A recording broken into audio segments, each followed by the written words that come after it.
China's plan to build the world's largest hydropower dam in Tibet has triggered fears in India. Looks like India and China's recent attempt to fix their strained ties have been very short-lived. India has raised alarm over China's $170 billion mega dam in Tibet. China has decided to build a mega dam across the lower reaches of the Yarlung Tsangpo river, which becomes the Brahmaputra when it flows into India. Since being announced in 2021, the mega dam on Yarlung Tsangpo has raised concerns in India and Bangladesh about the impact it may have on the flow of the river. India fears it could cut dry season water flows by up to 85% on the vital Brahmaputra river. Now, while China maintains that the project is important for its clean energy goals, India is concerned that its construction could give China the ability to control the volume and timing of water entering India.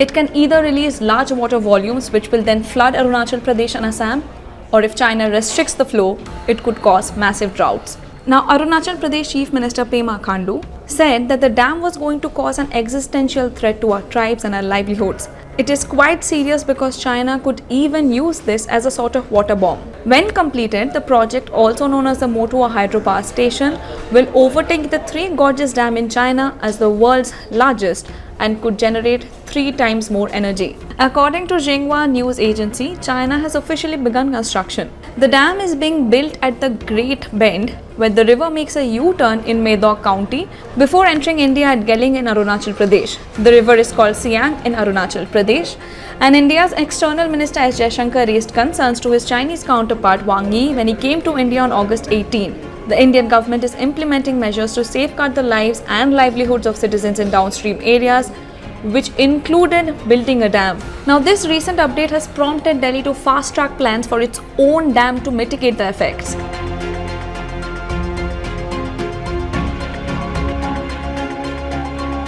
Now, India plans to build a hydropower dam on the Siang river. The Upper Siang Multipurpose Storage Dam, worth Rs 1.5 trillion, would act as a buffer against sudden water releases from China's dam and prevent flooding in the areas. The Indian government has been considering projects since the early 2000s to control the flow of water from Tibet's Angsi Glacier. This sustains more than 100 million people downstream in China, India and Bangladesh.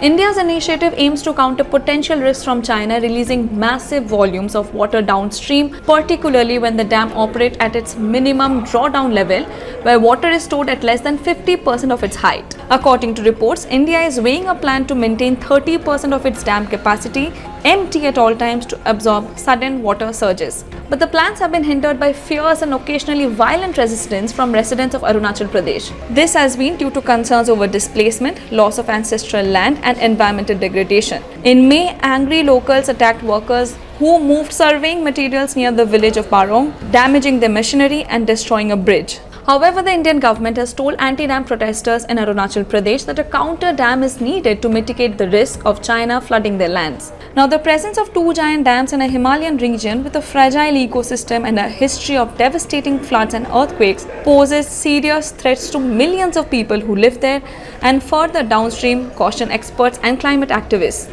Now, while India and China engage in a tug of war, experts say that the worst impact could be felt by millions of people in Bangladesh. The river system annually provides over 65% of the country's water. That is why it is viewed as the lifeline of Bangladesh.